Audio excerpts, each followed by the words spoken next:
Il y a un sujet dont on parle peu, mais que nous, on vit extrêmement fort sur nos côtes, c'est que plus il y aura de gaz à effet de serre, plus il y aura d'évolution climatique, notamment liée à la mer, à la montée des eaux, à l'évolution des tempêtes.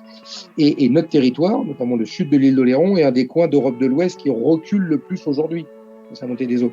Donc on a aussi cette nécessité absolue par rapport à l'intégrité de notre territoire de contribuer à trouver des solutions moins carbonées. Et alors là, où il faut se remettre à sa place, Roule-ma-frite ne va pas sauver l'humanité en termes de carbone. En revanche, si on ventile, comme je viens de vous l'évoquer là, sur ces 4 pans, cette activité-là, on a un effet levier autour de l'huile, à la fois en termes de résultats concrets et de résultats pédagogiques, qui là est extrêmement intéressant, avec in fine une réduction carbone qui est pas mal.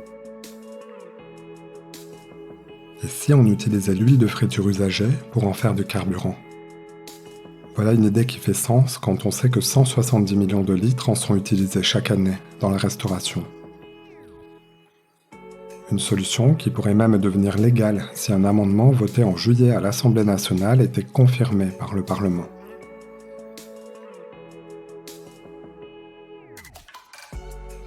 À Oléron, en Charente-Maritime, Grégory Gendre a mis en place une véritable logistique de récupération des huiles de friture avec son équipe. Son leitmotiv est de vouloir apporter la preuve par l'exemple que des changements sont possibles. Dans cet épisode, nous parlons de cette initiative anti-déchets qui dépasse largement le sujet du carburant et qui permet même de créer du lien entre restaurateurs et agriculteurs et bénéficie aux touristes locaux. Je m'appelle Simon Icard, bienvenue dans Soluble, le podcast qui médiatise les solutions.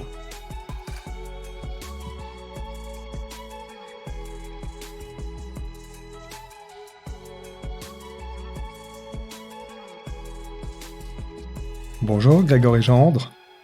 Bonjour. Bienvenue dans Soluble, le podcast qui médiatise les solutions. Aujourd'hui, je voulais en savoir plus sur le recyclage de l'huile de friture. Vous êtes le fondateur de Roule-ma-frite Charente-Maritime et vous expérimentez l'utilisation d'huile usagée pour les transformer en carburant. Et expliquez-moi comment ça marche. Alors, c'est une vieille idée, hein, c'est-à-dire que Rudolf Diesel, quand il avait déposé son brevet, au début, le moteur devait tourner à l'huile de lin. Et en fait, c'est le développement du diesel qui a un peu changé les choses.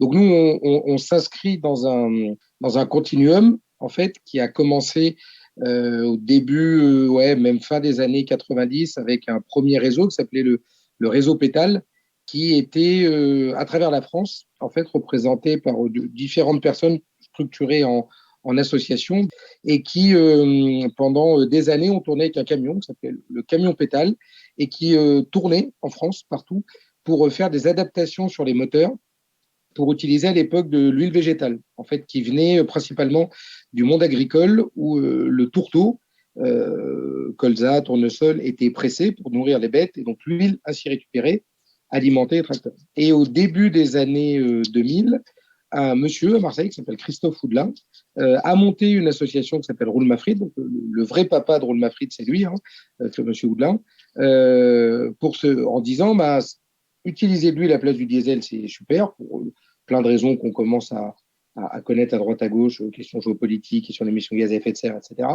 Il dit en revanche, nous, ce qu'on va faire avec Roule-ma-frite, c'est qu'on ne va pas partir de l'huile végétale pure, parce que autant que cette huile, la protéine naturelle, en fait, nourrisse ou les hommes ou les animaux, mais on va plutôt partir du déchet, du coup, de l'huile de friture usagée.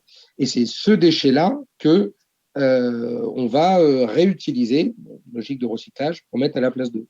Et en fait, moi, j'ai rencontré Christophe et les gens de Marseille en 2006, parce qu'à l'époque, je travaillais pour Greenpeace, pour le bureau français, et on faisait une action avec le Rainbow Warrior sur le port de Marseille, bloquer le port, non pas avec une sardine, mais avec le Rainbow, pour dénoncer la surpêche du thon rouge. Et donc, il y avait des réunions avec tout le milieu associatif militant marseillais, qui était très, très riche et très, très dense. On s'est rencontrés comme ça. Et il m'a présenté Roule-ma-frite. Moi, j'ai halluciné et je lui ai dit, mais c'est génial. Alors là, vous êtes dans un podcast de solutions. Donc là, j'ai eu j'aurais encore la chair de poule, vraiment un éblouissement en disant, mais c'est génial ton truc. C'est incroyable. Parce qu'en plus, techniquement, c'était vraiment hyper simple. Et du coup, je lui ai dit, voilà, moi, à l'époque, j'avais 28, 29 ans. Ça faisait 10 ans que j'étais parti à Paris pour mes études et pour le boulot. Je voulais rentrer chez moi à Oléron. Et je lui ai dit, écoute, ce que tu fais, c'est vraiment super, dans mon associatif. Moi, j'ai plutôt du monde économique, financier, donc j'ai plutôt une culture entrepreneuriale. J'ai dit, moi, je pense que ce que tu fais, on peut tout à fait, en gardant les mêmes valeurs, arriver à créer de l'emploi autour de ça. Et le meilleur moyen, je pense, c'est de faire la preuve par l'exemple. Et en fait, voilà, c'est comme ça que s'est créé Roule ma frite en 2007 sur Oléron, et donc sous statut associatif. Et donc, on a dans l'article 2 des statuts, c'est donc écrit noir sur blanc, hein, déposé à la préfecture de Charente-Maritime. C'est donc récupération des huiles alimentaires usagées auprès des émetteurs, donc les restos, les campings, les maisons de retraite, les fêtes de village, les clubs de sport, enfin, tout ce que vous pouvez imaginer où on cuisine des frites. Il y a quand même pas mal d'endroits sur un territoire où on le fait, pour alimenter les véhicules diesel, donc pour les questions de mobilité, parce que nous, on est en milieu rural, donc c'est un gros point important, la mobilité. Et en parallèle, un sujet dont on parle moins, mais qui, nous, de notre point de vue, est tout aussi important, lutter contre la précarité énergétique, parce que l'huile a la bonne idée de pouvoir très bien se mélanger avec le diesel, mais également avec le fioul pour les chaudières. Donc, voilà, c'est comme ça qu'on est parti. Alors, je le disais, vous venez de l'évoquer, depuis 2007, vous conduisez une expérimentation en Charente-Maritime. Est-ce que vous pouvez me décrire un petit peu le cheminement que vous avez emprunté, le chemin que vous avez emprunté, et quel bilan en tirez-vous aujourd'hui, en 2022? Oui, mais alors ça, c'est ce genre de question, c'est à chaque fois, on se dit, si au début, quand on a commencé, on nous avait dit, voilà ce qui va se passer, je ne sais pas ce que ça allait.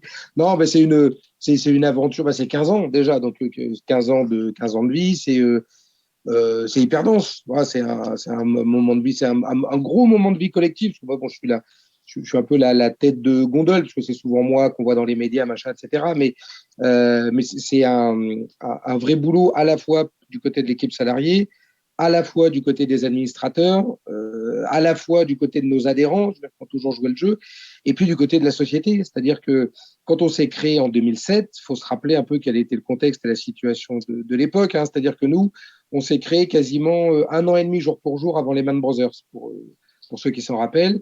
L'économie circulaire était un terme qui n'existait pas, ou alors si ça existait, c'était vraiment dans un cénacle de gens très, très, très, très pointus. La revalorisation des déchets, oui, voilà, il fallait le faire parce que depuis la loi royale de 92, il y avait une série de choses qui se mettaient en place, mais bon, et là-dessus, on n'avait pas encore vécu ces grands coups de yo-yo sur les cours du pétrole et de l'énergie. Donc, moi, il y a une anecdote que je raconte tout le temps pour symboliser ça. Là. Moi, je suis fils de médecin. Et donc, quand on a monté Roule ma frite, un peu comme quand on fait à chaque fois là, on est allé voir le tour des communes pour rencontrer le maire ou les élus présentés. Et le maire à l'époque de la commune où j'habite, là, à Dolus, qui est un monsieur très sympa, paix à son âme, maintenant il est décédé, monsieur Bazerbe. Donc, on fait le rendez-vous, je lui explique et tout. Puis à la fin, il me regarde et me dit, mais monsieur Gendre, quand même, votre père est médecin, vous avez fait des études, moi je suis journaliste aussi de formation, vous avez bossé dans des journaux, etc. Je dis, là, vous avez 30 ans, je veux dire, roule ma frite, il est temps d'être un peu sérieux. Il faut quand même avoir un vrai métier, monsieur Gendre.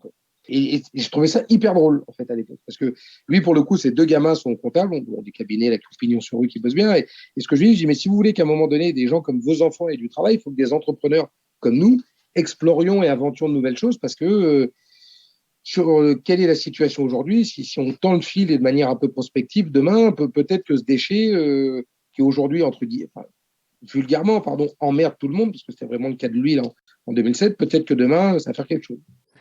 Et donc, tout est parti de ce principe, sachant que moi, j'arrivais de Greenpeace, où j'étais chargé de communication, donc j'ai un gros fichier presse, puis vraiment militant à fond. Et donc, du coup, Roule ma frite est devenu, au moins dans son début, une sorte de campagne annexe de Greenpeace, très militante au départ, vraiment en disant, bon, ben voilà, on n'était pas encore à la COP15 à Copenhague, il y avait quand même ces signaux d'alerte partout sur les enjeux du climat. Ben voilà, nous, faut qu'on fasse vraiment la preuve par l'exemple qu'on peut réduire les gaz à effet de serre. Donc, on est parti, comment vous dire ça, très vite, très fort. Et justement, sur l'exemple, décrivez-nous, racontez-nous ce qui se passe sur l'île d'Oléron au quotidien avec votre équipe. Que faites-vous concrètement avec l'huile que vous récoltez? C'est auprès des professionnels que vous récoltez l'huile. Ouais, c'était ça. Donc, en fait, on a tout un réseau d'adhérents. Donc, là, on a 147 adhérents là, dans l'île, donc sur à peu près 180 établissements là, qui font de l'huile. Et donc, c'est des gens avec qui on signe une convention de partenariat. Eux adhèrent à l'assaut, donc ou à titre gratuit, ou ils adhèrent à hauteur de 50 ou 100 euros, ça dépend de comment on se met d'accord sur les tournées.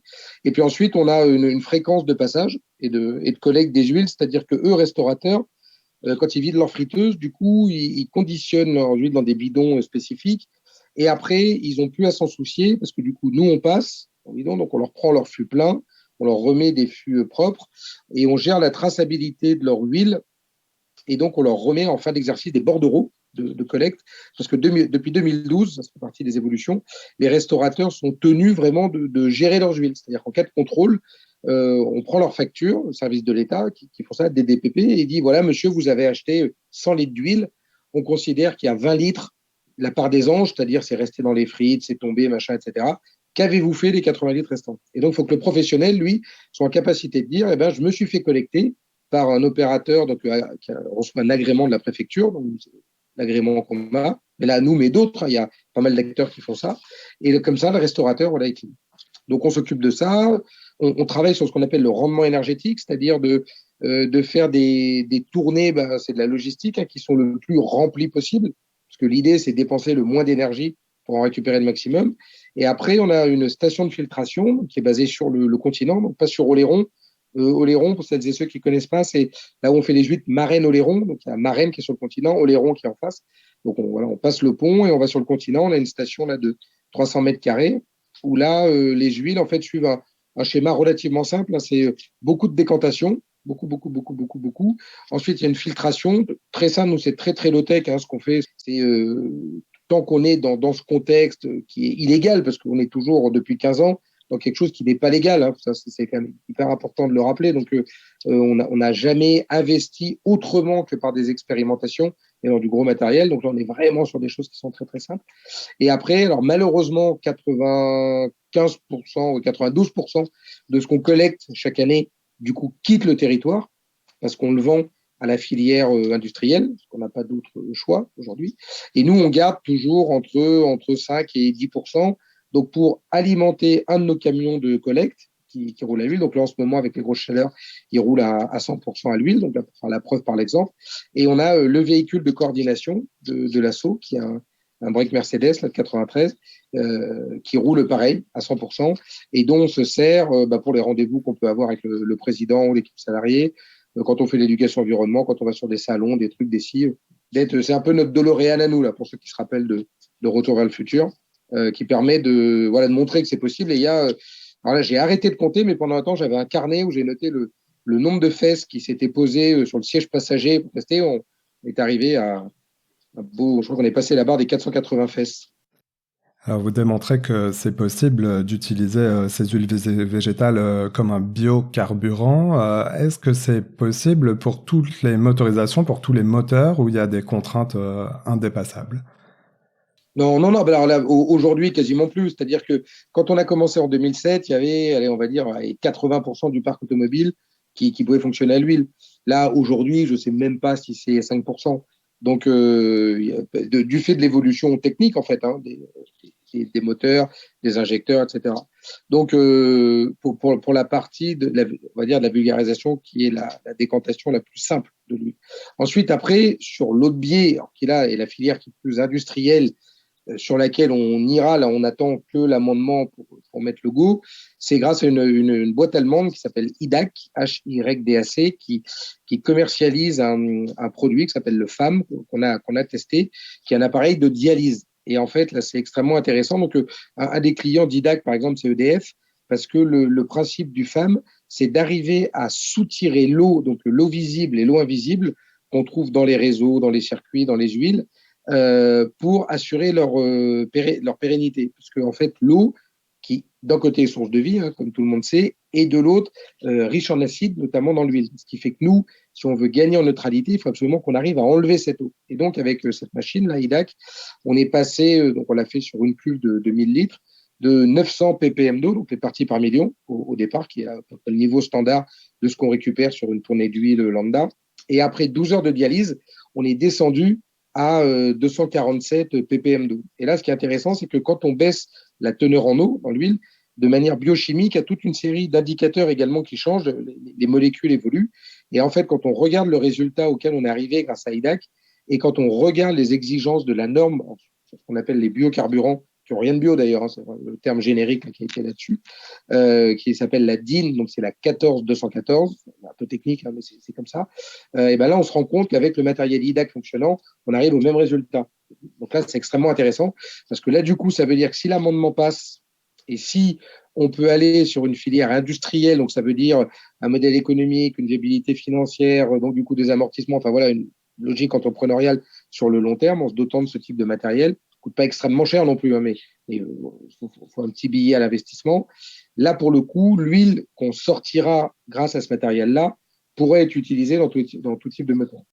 Et là, on est à plein dans le sujet de l'économie circulaire où concrètement un déchet devient à son tour une nouvelle ressource, quelque part. Ce sont vos principales attentes en termes de changements réglementaires? Ah ben nous, on a toujours travaillé là-dessus, en fait. C'est-à-dire que en termes de gisement national, si demain, 100% des huiles alimentaires usagées étaient recyclées, ce qui n'arrivera jamais, hein, ça représenterait en tout et pour tout, de mémoire sur les chiffres de l'ADEME, 0,1% de la consommation des produits énergétiques en France. C'est-à-dire que si on utilise de l'huile pour mettre à la place du diesel ou à la place du fioul pour faire comme d'habitude, on aura mis un coup de ripollin, ça fera du greenwashing, mais il n'y a rien. Si en revanche, et c'est là où nous, on sert de notre territoire comme un labo à ciel ouvert, on se dit que les 38 000 litres qu'on a sur Oléron et Marennes, on les ventile de la manière suivante, c'est-à-dire 15 000 litres pour la mobilité sociale, c'est-à-dire des véhicules de 9 places qui tournent à l'année en milieu rural pour permettre aux personnes âgées isolées d'aller faire leurs courses, pour permettre aux demandeurs d'emploi d'aller au forum saisonnier ou aux emplois saisonniers. Chez nous, il y a de grosses saisons. Maintenant, on est au cœur, là, l'été, et puis l'hiver, avec les huiles, bien entendu, avec des pôles d'emploi vraiment bien définis géographiquement. Donc voilà, inventer des lignes du trajet pendulaire avec ça. On peut, du coup, offrir, entre guillemets, au territoire 150 000 kilomètres de mobilité sociale. Ensuite, sur les questions agricoles, qui sont extrêmement prégnantes aujourd'hui, notamment avec la sécheresse, moi, la GAEC avec laquelle je collabore, donc la GAEC, c'est le groupement agricole, l'exploitation agricole, produit 60 tonnes de légumes par an. Pour produire ces 60 tonnes de légumes, elle a besoin de 2000 litres de diesel pour le travail tracteur, etc. Donc, ce qui veut dire que si on met 10 000 litres d'huile sur les questions agricoles dans un territoire comme chez nous, et qu'on fait un produit en croix, c'est-à-dire qu'on peut alimenter 5 GAEC, 60 fois 5, 10 tonnes d'huile assure une sécurité alimentaire de 300 tonnes de légumes sur un territoire donné. Dans le contexte actuel, je pense que c'est pas mal. Pour la précarité énergétique, si on fait la même chose, c'est-à-dire qu'on peut, en complément du chèque énergie, mettre 200 litres d'huile dans des chaudières fuel, parce que oui, elles vont changer, ces chaudières fuel, et il faut les changer, mais elles ne vont pas toutes changer demain. C'est un rêve, ça. Donc, il y a encore aujourd'hui, malheureusement, pas mal de passoires thermiques qui sont fuel, donc on contribue à ça. Et enfin, chez nous, pour la partie touristique, sur ce qu'on appelle la sensibilisation à l'environnement, si on met 5000 litres d'huile dans des petits trains touristiques, donc on a la chance d'avoir plusieurs trains chez nous qui circulent, on sensibilise entre 100 et 150 000 touristes, sont les gens qui prennent, qui achètent des tickets chaque année, pour leur dire, mesdames et messieurs, vous fonctionnez dans ce petit train grâce au resto bidule, bidule, bidule, au camping bidule, bidule, bidule, qui joue le jeu, qui bossent ensemble. Voilà, vous venez sur notre territoire, ensemble, il faut qu'on réduise tout ça, parce qu'il y a un sujet dont on parle peu, mais que nous, on vit extrêmement fort sur nos côtes, c'est que plus il y aura de gaz à effet de serre, plus il y aura d'évolution climatique, notamment liée à la mer, à la montée des eaux, à l'évolution des tempêtes. Et notre territoire, notamment le sud de l'île d'Oléron, est un des coins d'Europe de l'Ouest qui recule le plus aujourd'hui dans sa montée des eaux. Donc on a aussi cette nécessité absolue par rapport à l'intégrité de notre territoire de contribuer à trouver des solutions moins carbonées. Et alors là, où il faut se remettre à sa place, roule ma frite ne va pas sauver l'humanité en termes de carbone. En revanche, si on ventile, comme je viens de vous l'évoquer là, sur ces 4 pans, cette activité-là, on a un effet levier autour de l'huile, à la fois en termes de résultats concrets et de résultats pédagogiques, qui là est extrêmement intéressant, parce que c'est un outil pédagogique formidable. Et avec, in fine, réduction carbone qui est pas mal. Et après, pour celles et ceux qui aiment bien les calculs, nous, ce que je vous raconte là, c'est sur 15 communes. Donc, si on considère que la France métropolitaine et les collègues des territoires ultramarins, c'est 36 000 communes, donc il faut faire 15 fois 2400 pour arriver à 36 000. Donc, tous les résultats que je vous ai donnés, là, vous faites 150 000 fois 2400 pour la mobilité sociale, 300 tonnes de légumes fois 2400, 150 000 touristes fois 2400. Alors, c'est du produit en croix, c'est vulgaire, hein, mais ça donne une potentialité de ce que peut faire ce changement systémique si partout sur les territoires, l'huile était gérée comme nous on le fait ici. Voilà. Il faut un changement législatif pour ça. Hein. Bah, c'est vraiment l'objectif de l'amendement, c'est-à-dire que là où M. Bayou a été extrêmement intelligent et très fort, c'est de réfléchir à cet angle pouvoir d'achat sur la partie solution technique. C'est-à-dire que quand il s'est mobilisé, qu'il a déposé l'amendement, il y a comme d'habitude, c'est-à-dire une partie des gens qui c'est risible. C'est vraiment les écolos, frites machin, etc. Sauf qu'il y a une autre partie des gens, notamment sur les territoires, où en fait, il y a énormément d'acteurs aujourd'hui qui font de l'huile. Moi, vous m'interviewez aujourd'hui et je vous en remercie, je suis très content. Mais Roule ma frite existe par exemple dans le 31, existe dans le 66, existe à Bayonne. Dans les Ardennes, c'est une association qui s'appelle Aranam. Dans le nord de la France, il y a une structure jumelle, sœur à nous, qui s'appelle GECO, qui fait d'un boulot excellent aussi, qui est parti sur les esters éthyliques. En Corse, Philippe Calvi a développé Centrale Corse Bio avec des huiles techniques d'excellente qualité qu'on a testées. Il a réussi à faire des savons sur le principe du savon de Marseille, du nettoyant qui marche, mais formidablement bien, biodégradable, qui n'abîme pas les mains des usagers. Donc en fait, il y a une communauté d'acteurs en fait qui s'est emparée du sujet et dans une logique, alors, pardon, je vais utiliser des anglicismes, mais qui mêle à la fois l'esprit wiki, le côté open source, le côté copyleft, pour du coup faire une sorte de marmite à bonnes idées. Pourquoi? Parce que ce que nous, on fait chez nous répond aux besoins du territoire qu'on connaît, mais si on veut le plugger à l'instar d'une franchise dans la Drôme ou dans le Morbihan, c'est idiot. Peut-être que la Drôme et le Morbihan vont reprendre 40-50% de ce qu'on fait, mais ensuite le reste, ils vont l'inventer. Et c'est ça qui est formidable, parce que c'est l'invention locale et les synergies locales qui font que tout le monde joue le jeu. Et je vous donne un exemple tout simple. Quand le restaurateur, un restaurateur de Lille, a su qu'on avait mis en place sur la commune de Dolu cette navette qui tournait, et qu'il a su que sa grand-mère avait pris cette fameuse navette pour aller là. Quand moi, je suis arrivé avec mon camion pour chercher les huiles, et il m'a embrassé, en fait, alors qu'on n'était pas potes plus que ça. Il m'a dit, mais Greg, on se tutoie tous comme on se connaît. Il me dit, le truc pour ma mamie, c'était indémerdable, parce qu'elle habite à 2 kilomètres du bourg. Un taxi, bah non, c'est pas rentable. Lui, bah, restaurateur, il bosse, machin, sa frangine, pas là, donc compliqué. La voisine, bah oui, une fois de temps en temps, c'est bien, mais c'est pas facile. La ligne de bus, la grosse ligne de bus, bah non, infinançable, ça n'a pas de sens à 2 bornes. Et elle, toute seule, déambulateur, 2 bornes ne peut pas. Donc en fait, c'est ça le truc. C'est-à-dire que l'huile, elle répond à du petit besoin sur les petits tracas du quotidien, mais qui permettent de résoudre de grands emmerdes. Donc c'est un sujet de proximité. La récupération par vos soins de l'huile est gratuite. Vous proposez cette solution aux professionnels? Ouais, c'est ça. Ouais. Alors après, pendant des années, il y avait ou une adhésion gratuite, c'est-à-dire qu'on passe une fois par trimestre. Ensuite, il y avait une adhésion payante, on passe à la demande. Là, ça s'est un peu changé parce que du coup, Ukraine, Covid, voilà, c'est un peu comme partout dans le business, tout le monde a le bon dos. Enfin, en tout cas, les prix de l'huile à l'achat ont explosé. Les restaurateurs l'achètent 4 euros, enfin sur Oléron, là, les derniers collègues qui m'ont montré les factures, 4,70 €. Il y a 2 ans, il a payé 1,80 €, quoi. Donc, du coup, nous, on leur a dit, ouais, on ne va pas en plus vous surcharger avec 1,50 balles. Si vous voulez donner à l'assaut, vous donnez. On n'est pas dans le truc. Ils nous connaissent, ils savent qui on est, ils savent ce qu'on fait, etc. Et en moyenne, chaque année, on a en tout, donc on a 340 gens qu'on collecte dans le 17. Et on en a 200 à peu près qui nous font un don là-dessus pour participer au truc. Et de l'ordre, on tourne à peu près autour des 50 € pour contribuer au sujet, quoi. L'autre pan qu'il y a pour les restaurateurs, c'est que en 2019, la loi de finances a validé la hausse de ce qu'on appelle la TGAP, donc la taxe générale sur les activités polluantes. Ce qui fait qu'à partir de 2023 et 2024, la tonne de déchets qui va être incinérée ou la tonne de déchets qui va être enfouie va fortement augmenter. Donc, pour vous donner un ordre d'idée sur Oléron, c'est un budget de 7 millions d'euros, la partie déchets. Avec la hausse de la TGAP, si on reste sur les volumes actuels sans rien changer, mécaniquement, il va y avoir une surcote de 320 000 euros par an là-dessus. Du coup, il y a la nécessité de moins enfouir et moins incinérer, ce qui est plutôt en plus intéressant de base. Et donc, du coup, se met en place la redevance incitative dans bien des territoires. C'est-à-dire que maintenant, tu ne payes plus au forfait tes déchets, mais tu vas payer au poids. Donc, du coup, avec les restaurateurs, plus la loi biodéchets qui arrive, on s'est dit, mais il faut absolument qu'on ait une réflexion collective autour de ces déchets fermentescibles, c'est-à-dire quand ils préparent les légumes, etc.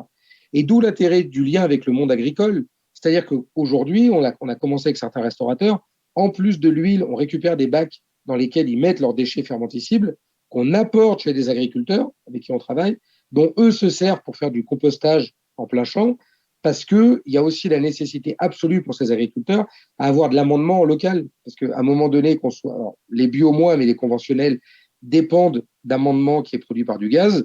Je pense qu'il aurait échappé à personne que la question du gaz en ce moment, c'est un petit peu pointilleux. Donc, du coup, d'un bête point de vue économique, c'est à minima plus 30, plus 40% sur les coûts là-dessus. Donc, d'où la justification encore plus de cette circularité et de cette complémentarité des actions. Et un monsieur qui s'appelle Stéphane Linou, qui a énormément travaillé sur les questions de sécurité alimentaire, a été le premier, vraiment, moi j'ai eu la chance de le rencontrer à plusieurs reprises, il m'a vraiment éclairé là-dessus, sur la nécessité absolue de faire coïncider des flux et de faire des dérivations entre des gisements et des usages qui n'existaient pas forcément, mais qui font vraiment sens. Et un camion de collecte, quand en plus il roule à l'huile, bah, pour le coup, il peut servir à ça, parce que ce n'est pas que de l'huile qui rentre dans un camion. Alors, deux questions très concrètes avec des réponses très courtes pour terminer. On parlait d'argent, d'économie. Il y a un bénéfice économique à rouler à l'huile de friture?